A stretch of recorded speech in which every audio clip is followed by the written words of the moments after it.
Beneath our feet lies another world. A world of hidden passageways, sealed chambers, and buried corridors that stretch far beyond what most people could ever imagine. For as long as humans have told stories, they have spoken of secret tunnels beneath the earth, places carved in darkness and used for survival, for ritual, or for power. Some of these stories were dismissed as myth. Others were buried in old archives. A few remain restricted even in our own time. Yet again and again, new discoveries force us to ask what truly exists down there. Archaeology has given us real glimpses into this hidden realm. In Turkey, an entire underground city was carved deep into the rock, large enough for more than 20,000 people to live, hide, and sustain themselves for long periods.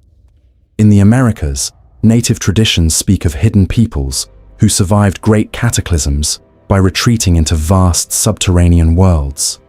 In Russia, a mountain in the Urals is sealed and heavily guarded, hiding what many believe is one of the largest underground complexes ever built. These places are very different from one another, yet they all point to the same truth. Humanity has always used the underground to protect its secrets. This is not simply a story about ancient ruins or modern conspiracy. It is the collision of archaeology, legend, and secrecy across thousands of years.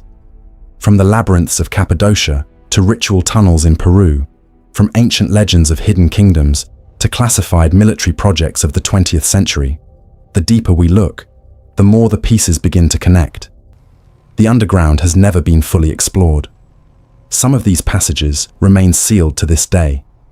The first clear modern evidence of a forgotten underground world appeared in Turkey during the 1960s. A local man was repairing his home in the region of Cappadocia when he knocked down a wall and discovered not solid bedrock, but a tunnel. That tunnel continued, branching into more passageways that led deeper into the earth. What he had found was the entrance to a city that had been deliberately sealed and completely forgotten for centuries. Today, this place is known as Derinkuyu. It descends almost 300 feet beneath the surface and contains 18 known levels. Researchers estimate that it could have housed up to 20,000 people at one time, along with their families, livestock, food stores, and water supplies. In practical terms, it was the size of a small town, yet it existed entirely beneath the ground. The engineering is extraordinary. Narrow corridors open into large communal halls.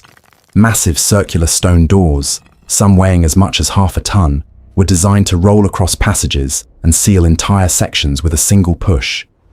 Long ventilation shafts drop through multiple levels to bring fresh air deep underground. Wells reached underground water sources. Storage rooms, kitchens, wine presses, and even chapels were carved directly from the soft volcanic rock. This was not a crude shelter dug in haste during a crisis. It was a carefully planned and fully functioning city, built to support life beneath the surface for extended periods of time. The greatest mystery is how such a place was created. Removing millions of cubic feet of stone, reinforcing chambers against collapse, and cutting ventilation shafts that still work perfectly today would be a major engineering challenge, even with modern equipment. Most scholars believe construction began in the first millennium before our era and continued over many centuries.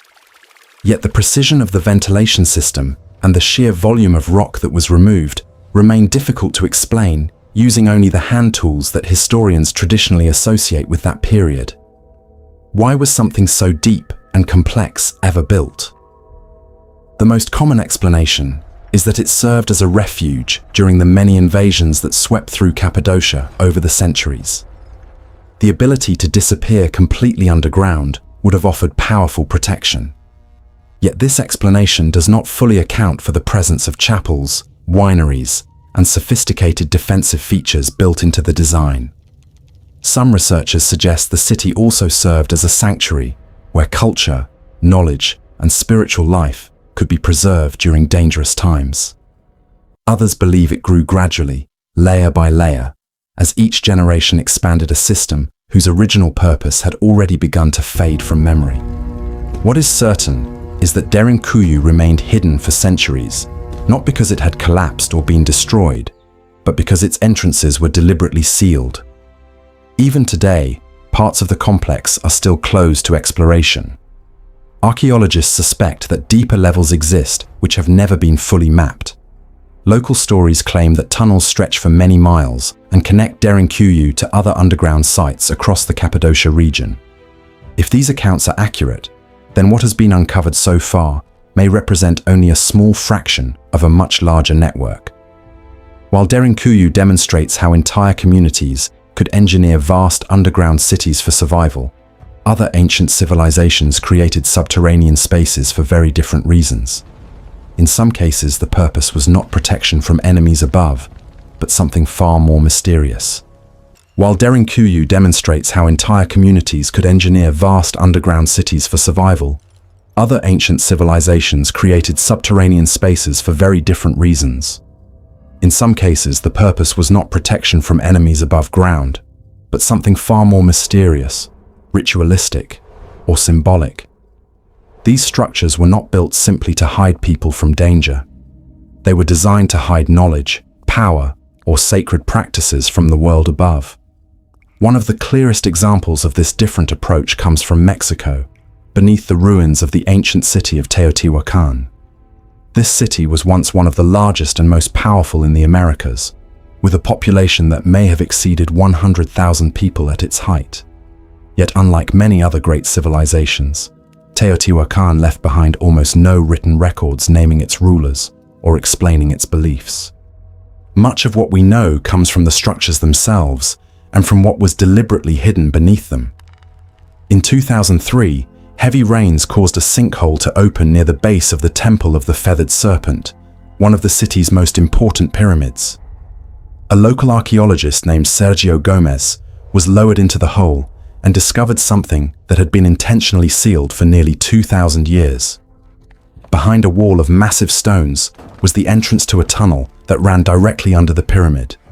The passage stretched almost 330 feet and ended in a series of chambers located beneath the very center of the temple.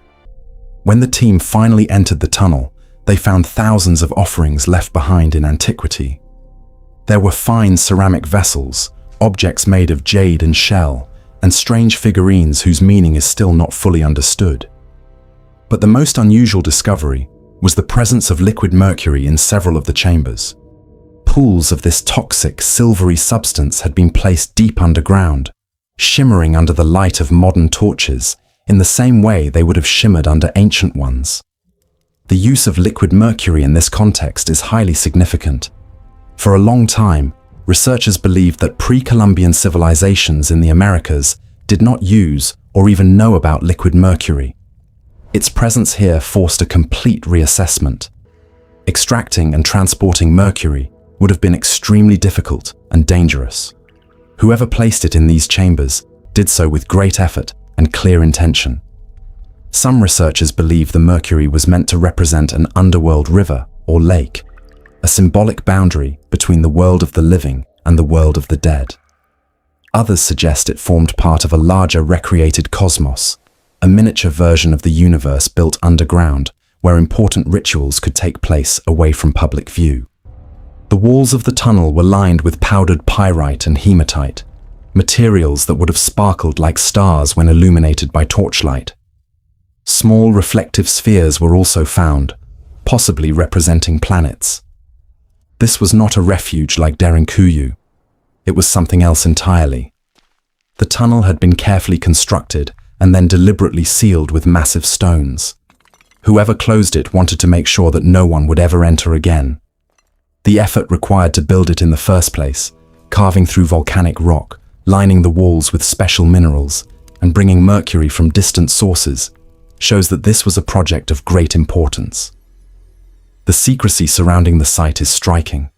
For nearly 2,000 years, the tunnel remained hidden beneath one of Teotihuacan's most prominent pyramids. Even today, after years of study, many questions remain unanswered. No bodies have been found inside the chambers, only symbolic offerings. This raises the possibility that the tunnel was never meant to contain human remains at all. It may have been built purely as a symbolic underworld, a place where rituals of transformation or communication with the divine could occur in complete secrecy. The discovery also challenges assumptions about what ancient civilizations in the Americas were capable of. It shows that they were able to engineer complex symbolic spaces underground, and that they placed great value on keeping certain practices and knowledge hidden from the general population. While the pyramids of Teotihuacan rose dramatically into the sky for everyone to see, the most important rituals may have taken place far below the surface, in spaces that ordinary citizens were never allowed to enter. This contrast between public monuments above ground and hidden ritual spaces below ground appears in other ancient cultures as well. It suggests that for some societies, secrecy itself was a form of power. The underground was not only a place of refuge during times of danger, it was also a place where knowledge, authority, and spiritual power could be protected and controlled. As we move from the survival-oriented underground cities of Cappadocia to the ritual tunnels of Teotihuacan, a clearer pattern begins to emerge. Different cultures used the underground in different ways, but almost all of them treated it as a realm of secrecy and hidden meaning. Some built it for protection, others built it for transformation, and some, as we will see, built it for reasons that remain even more difficult to understand. While Derinkuyu shows how entire communities could create vast underground cities for survival, other ancient civilizations built subterranean spaces for very different reasons. In some cases, the purpose was not protection from danger above ground, but something far more mysterious and ritualistic. One of the most striking examples comes from Mexico, beneath the ancient city of Teotihuacan. Teotihuacan was once one of the largest and most influential cities in the Americas, home to more than 100,000 people at its peak. Yet much about its rulers and beliefs remains unknown. Beneath its great pyramids, archaeologists have uncovered a network of tunnels that were deliberately sealed nearly 2,000 years ago. The most important discovery occurred in 2003, when heavy rains caused a sinkhole to open near the base of the Temple of the Feathered Serpent. A local archaeologist named Sergio Gomez descended into the cavity and found an entrance that had been intentionally blocked with large stones. Once inside, the team realized they had entered a tunnel that ran directly beneath the pyramid. The passage stretched almost 330 feet and ended in a series of sealed chambers located beneath the very heart of the temple. What they eventually uncovered was not only an impressive feat of engineering, but a mystery that continues to puzzle researchers to this day. Inside the tunnel, the archaeologists found thousands of offerings. These included fine pottery, jade objects, shells, and strange figurines. But the most unusual discovery was the presence of liquid mercury pooled in several of the chambers. The mercury shimmered under torchlight like a silver river. This substance is extremely rare and highly toxic, and extracting it would have required considerable effort. For a long time, scholars believed that liquid mercury was unknown in the ancient Americas. Its presence here changed that understanding completely. Researchers have proposed several explanations for why mercury was placed in these underground chambers. Some suggest it symbolized an underworld river or lake, acting as a mirror-like boundary between the world of the living and the world of the dead. Others believe the mercury formed part of a larger symbolic landscape, a recreation of the cosmos built deep beneath the pyramid, where rituals of transformation could take place. The walls of the tunnel were carefully lined with powdered pyrite and hematite, materials that would have glittered under torchlight like a starry sky. Small spheres coated in reflective minerals were also discovered, possibly representing planets or stars. This was clearly not a simple hiding place or refuge like Derinkuyu. It was a carefully constructed underworld, a sacred space where priests or rulers may have descended into darkness to perform rituals and communicate with divine forces. The secrecy surrounding the site is striking. The tunnel had been deliberately sealed in ancient times with massive stones blocking the entrance. Access was cut off for nearly 2,000 years. Whoever closed it wanted to ensure that no one could enter again. The effort required to build the tunnel in the first place must have been enormous. Workers carved through volcanic rock, lined the walls with glittering minerals, and transported mercury from distant sources. These were not casual actions.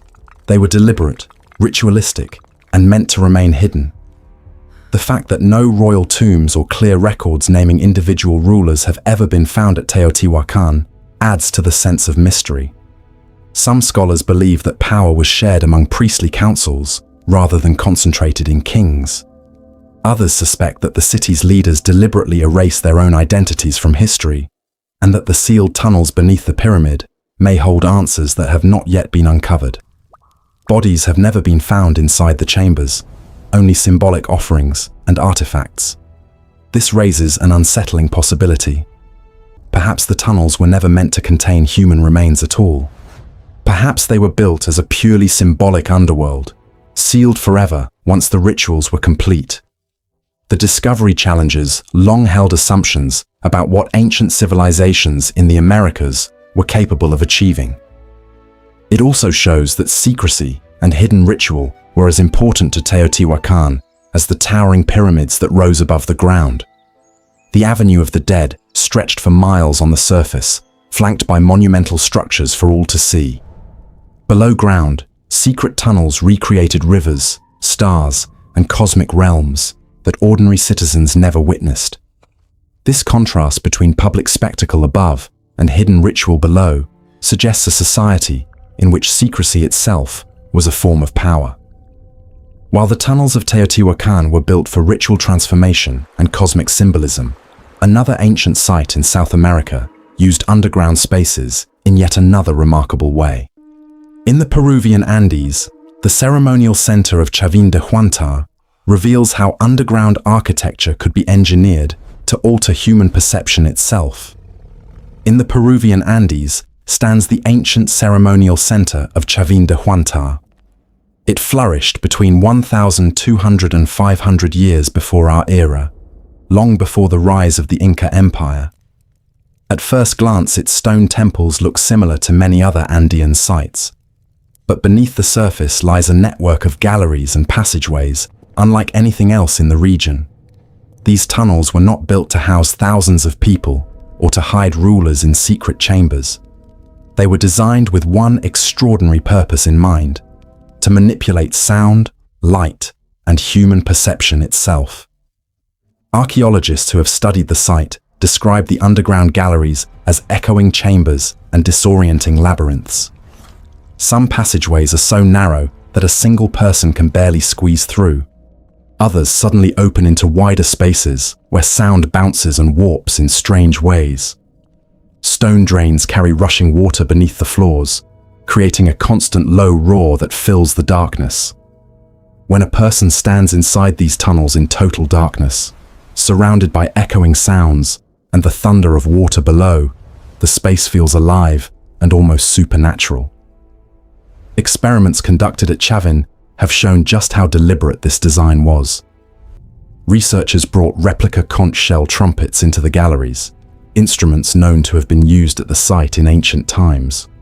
When these trumpets were played inside the enclosed spaces, the result was overwhelming. The blasts produced deep, booming, animal-like roars that reverberated through the stone and grew into sounds far more terrifying than any human voice could create.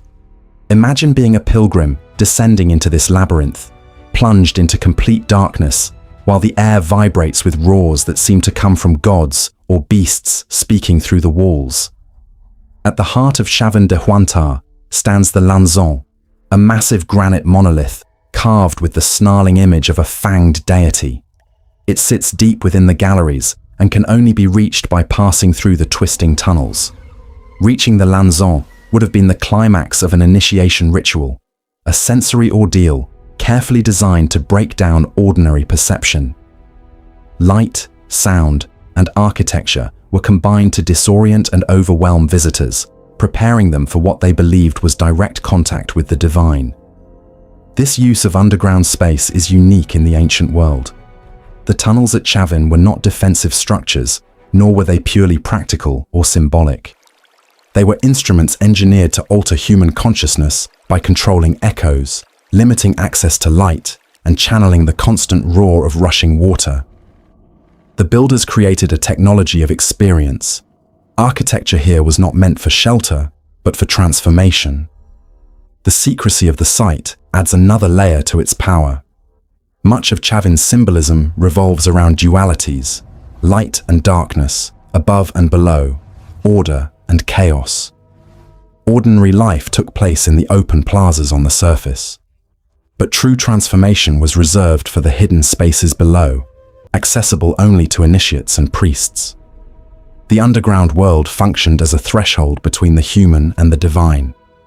If the tunnels of Derinkuyu reveal the ingenuity of survival and the passages beneath Teotihuacan show the power of hidden ritual, then Chavin de Huantar suggests something even more elusive. It demonstrates the deliberate use of underground architecture to change how people experienced reality.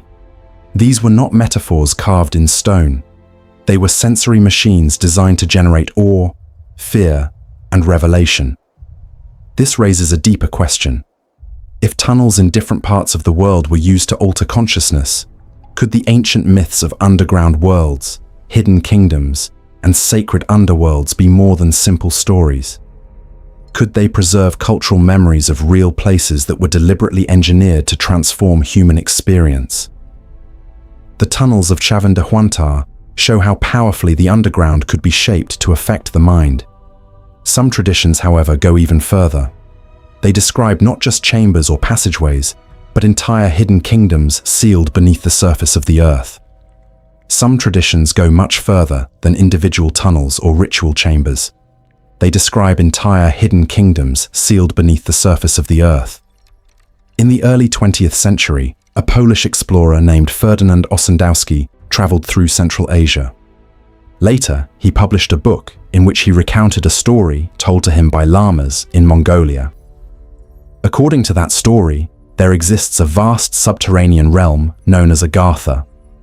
It was said to be accessed through secret tunnels in remote deserts and mountains, ruled by a figure called the King of the World. This ruler's influence was believed to reach the surface, shaping human events through unseen means. The kingdom was described as lit by its own inner light and sustained by ancient technologies and wisdom preserved from ages long before our own. The descriptions are striking. A hidden kingdom with eternal light, secret entrances scattered across the landscape, and knowledge far beyond what exists on the surface.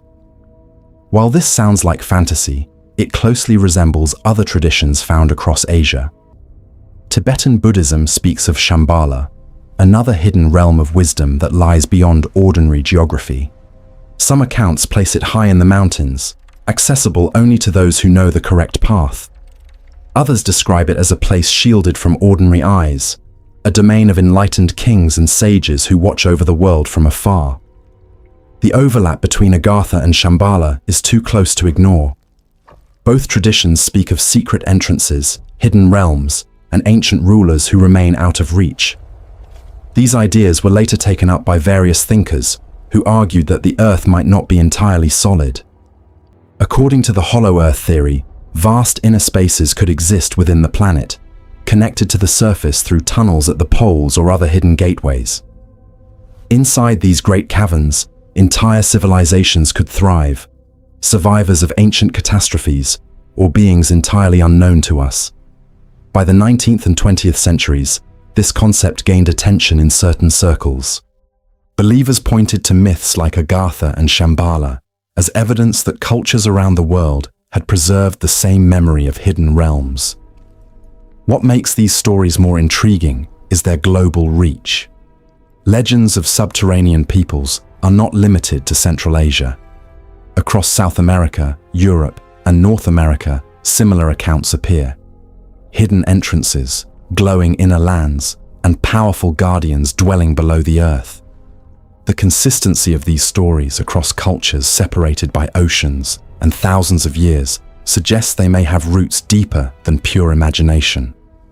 Mainstream archaeology generally dismisses the idea of entire kingdoms existing inside the earth. Yet even if we set aside the more extreme claims, the persistence of these stories across so many cultures remains significant.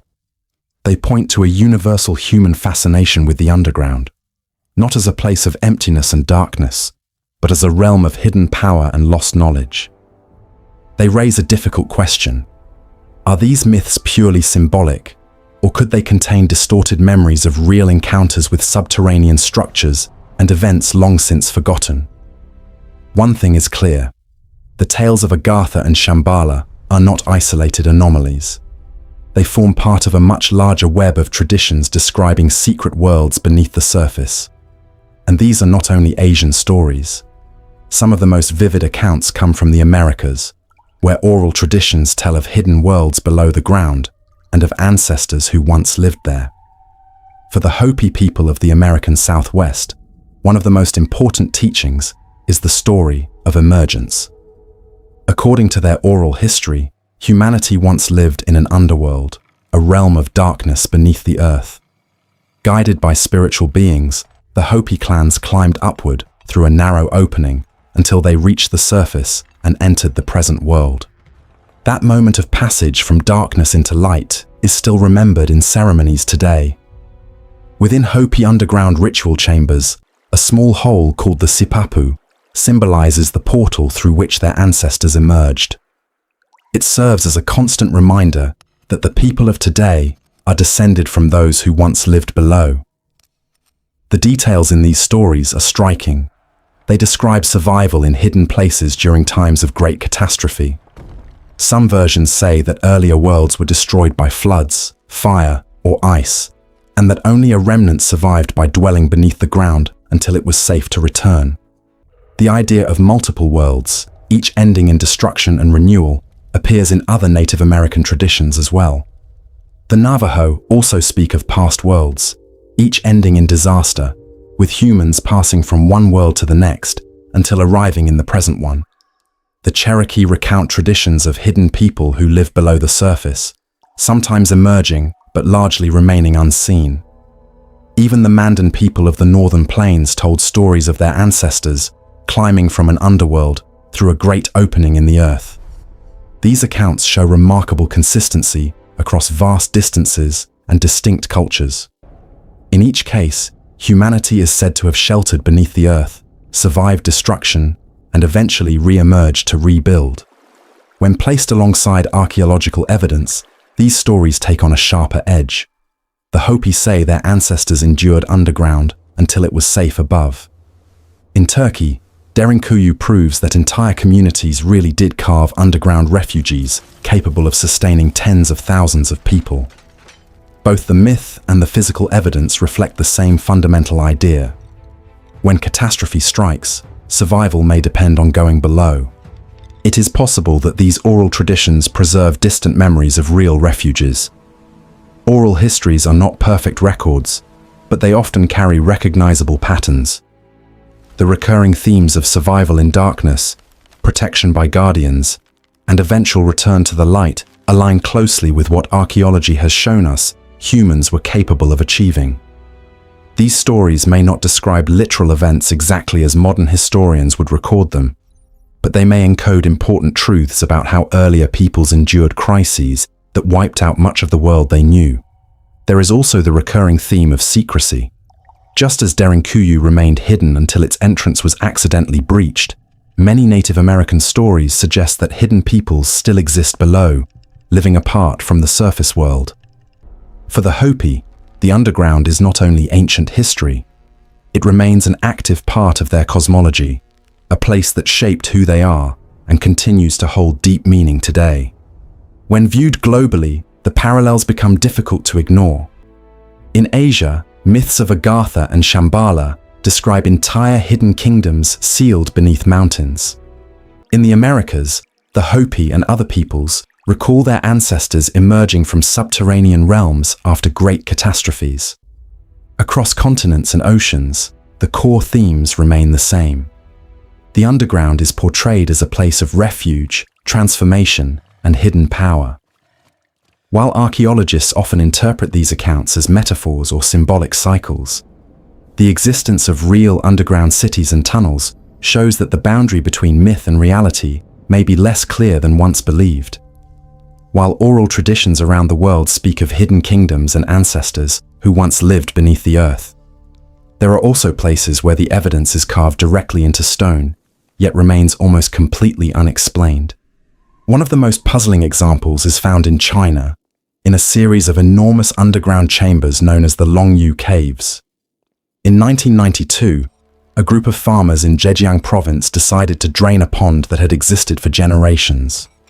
Local people had always assumed it was simply a natural depression filled with water. When the water was pumped out, they discovered something extraordinary beneath it, the entrance to a massive hand-carved cavern. Over the following years, more than 24 similar chambers were found in the area. Together, they form one of the most astonishing subterranean sites in the world. Each of the Longyou Caves is enormous. Individual chambers reach heights of nearly 100 feet, with floor areas large enough to hold aircraft hangars. The walls are perfectly flat, and the corners are sharply defined. Every surface bears the unmistakable marks of hand tools, showing parallel chisel marks as if hundreds of workers systematically carved the stone with remarkable precision. In total, the caves required the removal of an estimated 1 million cubic meters of rock. Even with modern machinery, this would be an enormous undertaking. With ancient technology, it seems almost impossible. Yet there is no historical record of their construction. There are no inscriptions, no documents, and no local memory of who built them or why. It is as though an ancient culture carved out an entire underground complex and then deliberately erased every trace of its existence. Archaeologists believe the caves were created at least 2,000 years ago, possibly during the Qin or early Han dynasties, but there is no mention of such a project in any historical texts. In a civilization as meticulous about record-keeping as ancient China, the complete absence of documentation is deeply puzzling. Some theories suggest the caves were simply quarries used to extract stone. But if that were the case, why finish the walls with decorative chisel marks covering every surface in uniform patterns? Why leave the chambers completely empty, with no debris, no artifacts, and no evidence of habitation? Other researchers have proposed that they may have been tombs or ritual sites, but no burials, offerings, or inscriptions have ever been found. The purpose remains unknown. Part of the mystery is that many of the chambers remain partially flooded. The waterlogged sections have never been fully drained or explored, leaving large areas inaccessible. What might lie beneath the waterline is still unknown. It is possible that artifacts or further evidence remains sealed away in the flooded areas. For now, those sections stay off limits, adding another layer of secrecy to an already unexplained site. The most unsettling aspect is the apparent deliberate erasure. If these were ordinary quarries or shelters, why is there no trace of them in local memory or historical records? It seems more likely that whoever created the Longyou Caves did so with a purpose we cannot yet identify, and then intentionally removed all evidence of their work. Whether this was done to protect sacred knowledge, to hide the true function of the caves, or because the builders themselves disappeared, we do not know. What is clear is that the Longyou Caves should not exist in the form they do. They stand as proof that even in one of the world's most carefully documented civilizations, entire large-scale projects can vanish from history. They also raise an uncomfortable question. If a massive carved complex like this could disappear from the record, how many other sites might still lie hidden under lakes, hills, or farmland, waiting to be discovered by accident? While the Longyou Caves represent one of the greatest mysteries of human-made underground construction, nature itself has created underground realms on an even greater scale. In the United States, Mammoth Cave in Kentucky holds the title of the largest known cave system in the world. More than 420 miles of passageways have already been officially mapped, but explorers believe this is only a fraction of the total. Current estimates suggest the system could eventually reach 600 miles or more. Each year, cavers push deeper, charting new branches only to discover still more corridors stretching into the darkness. Imagine an underground world that could stretch from London to Paris, twisting and turning through solid stone. That is the reality of Mammoth Cave. The passages vary enormously. Some are broad and smooth, carved over millions of years by underground rivers cutting through limestone. Others narrow into jagged crawl spaces where explorers must move forward inch by inch. There are chambers so large that visitors have compared them to underground cathedrals, with ceilings vanishing into shadow and walls echoing with every sound. The deeper one travels into Mammoth Cave, the stranger the experience becomes. Indigenous peoples used parts of the system thousands of years ago, leaving behind torches, artifacts, and even human remains preserved by the dry air. In the 19th century, miners extracted saltpeter from its chambers to manufacture gunpowder. Later, tourists began arriving, drawn by the cave's enormous scale and by its growing reputation as a place of mystery and danger. Guides told stories of ghostly lights flickering in the distance and of sudden winds rushing through sealed passages, as if unseen forces were breathing far below. There were also darker tales. Visitors who wandered away from the group sometimes became lost in the endless passages and were never seen again. One of the most famous incidents occurred in 1925, when a caver named Floyd Collins became trapped in a narrow passageway. Rescue efforts captured national attention, with reporters camping at the site and sending updates by telegraph. After 2 weeks, Collins died, his body wedged in the stone and unreachable. His story cemented Mammoth Cave's reputation, not only as a natural wonder, but as a place that could claim lives without mercy. Even today, experienced cavers speak of the system with a mixture of awe and unease. Some describe hearing voices carried through the tunnels, distorted by echoes until they seem to come from nowhere. Others recall the disorienting effect of losing all light when a lantern fails. In those moments, the darkness becomes absolute, and the mind begins to invent shapes and sounds. Mammoth Cave is more than a cave. It is an environment that strips away human reference points. In those conditions, many people report feeling that the cave itself is alive. The depth adds to the sense of danger. While Mammoth Cave does not plunge vertically like some of the deepest caves in the world, its endless horizontal sprawl creates its own kind of terror. In a vertical descent, explorers always know the direction they must climb to escape. In Mammoth Cave, corridors branch and twist until any sense of direction collapses.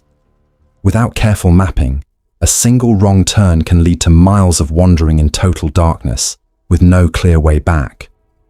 The result is a different kind of depth, not measured in distance, but in the feeling of infinity. Despite centuries of exploration, most of the cave system remains untouched. Whole sections are still closed off, some because of hazardous air pockets, others simply because they have never been surveyed.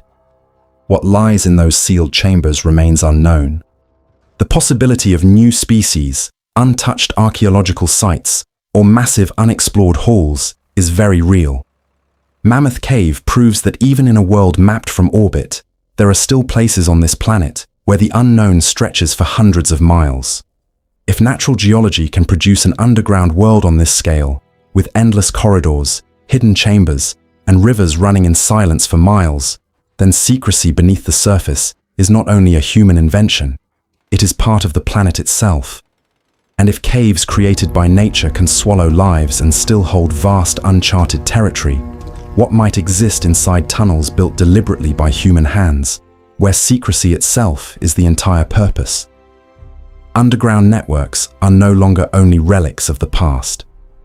In northern China, one of the largest subterranean systems on Earth was constructed not thousands of years ago, but in recent decades. It is known as the Underground Great Wall. Built by the People's Liberation Army Rocket Force, this network reportedly stretches more than 3,000 miles, longer than the entire width of the continental United States.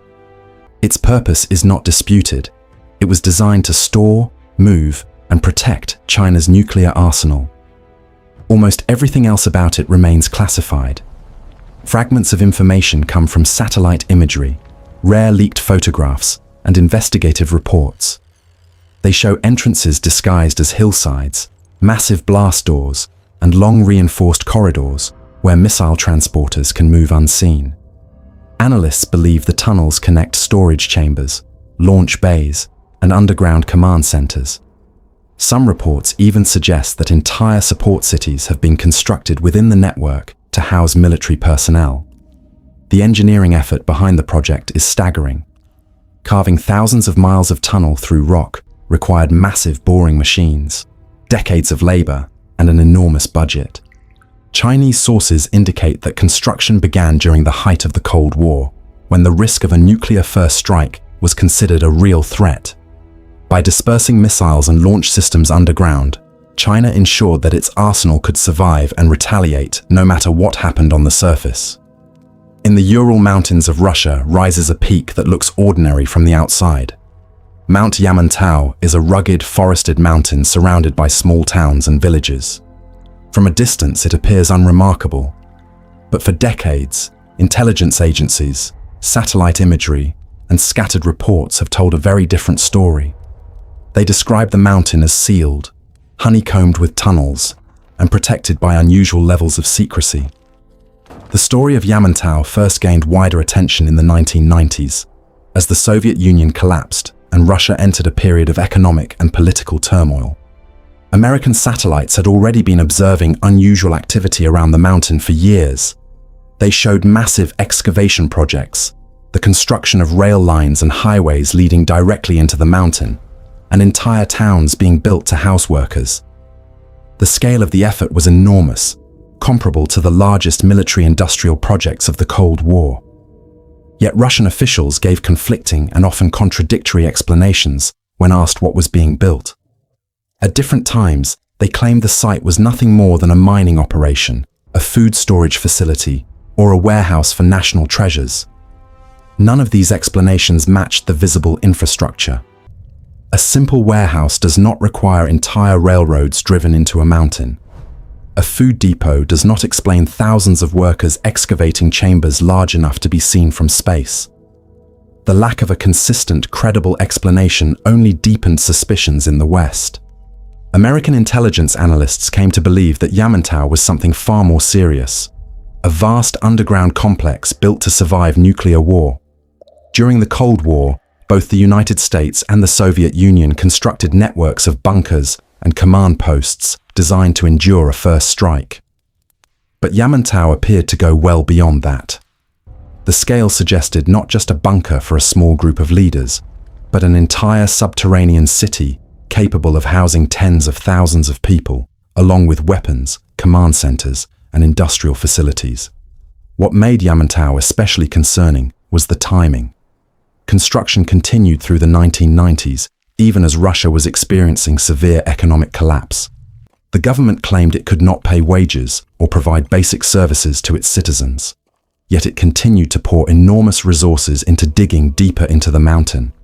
This raised difficult questions.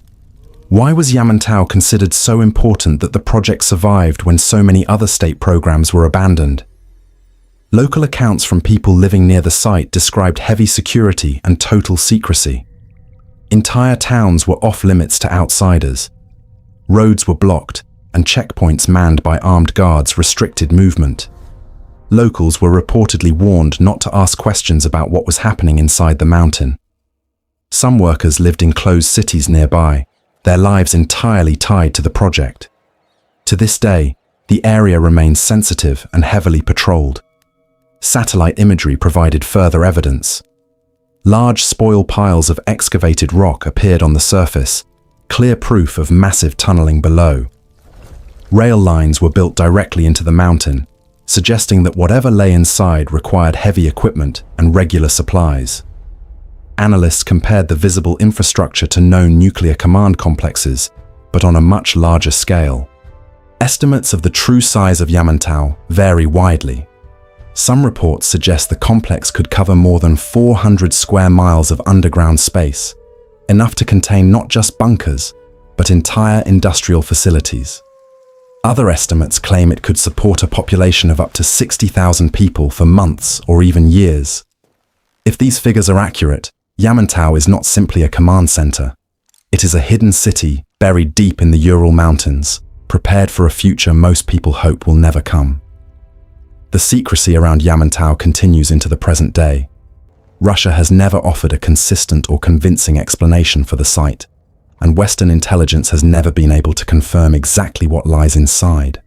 To this day, Yamantau is treated as one of Russia's most classified projects, guarded as tightly as nuclear launch codes. The silence has left the field open to speculation. Some analysts believe it is a continuity of government facility meant to keep Russia's leadership alive through a nuclear conflict. Others suspect it houses nuclear weapons or production facilities hidden from international treaties. The most extreme theories suggest it could contain research laboratories or storage for doomsday devices. Unlike ancient ruins where mystery lingers because time has erased the evidence, Yamantau is deliberately hidden, actively maintained, and fiercely protected. It shows that the use of the underground as a place of secrecy is not only a thing of the past, it remains very much alive in the modern world, guarded by one of the world's most powerful militaries. Even among all modern underground projects, few stories generate as much controversy as the claims about Dulce Base in New Mexico.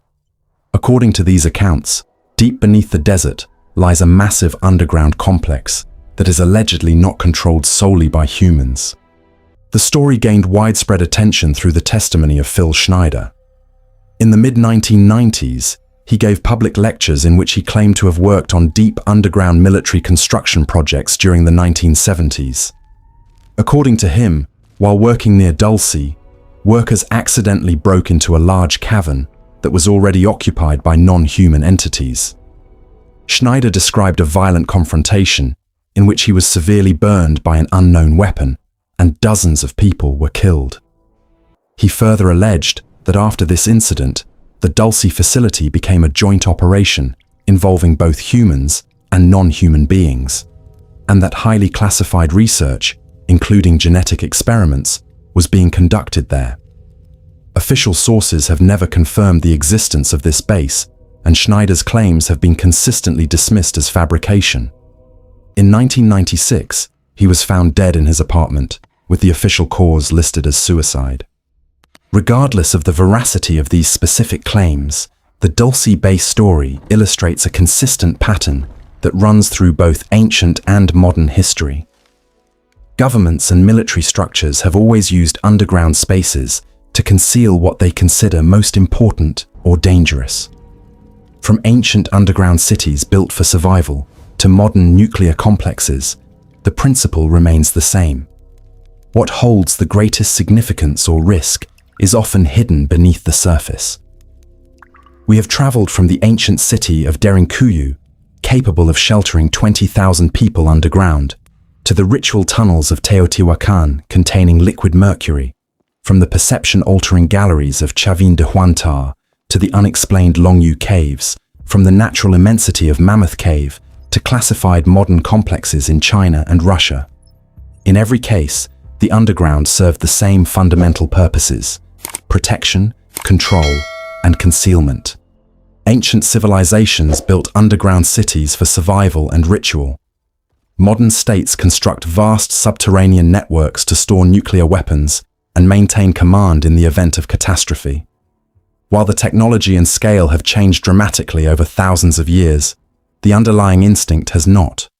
What matters most is often placed below ground and kept hidden.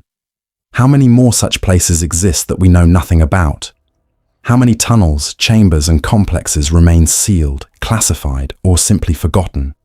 And how much deeper are we willing to look to understand what truly lies beneath our feet?